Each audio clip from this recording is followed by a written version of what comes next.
ניר סיפר שאתה נתת לו אגרוף בהפסקה היום. דבר על הסוף. אז אתה תרביץ לכל אחד שידבר על האח שלך.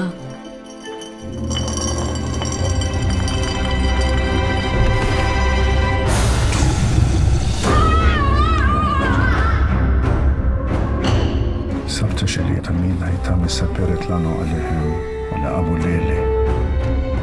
ואם הם היו מופיעים, רק בפני ילדים מיוחדים.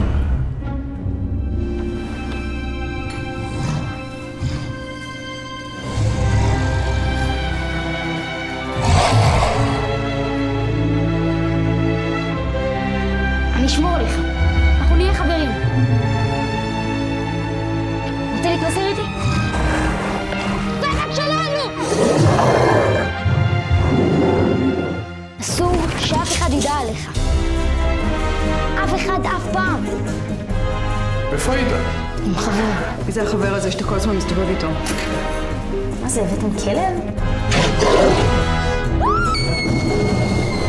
לא יכולה לספר עליו לאף אחד. מה, אתה גנוב? מי יאמין לי? אתה יודע איך אתה תופס משהו שאתה לא יכול לראות?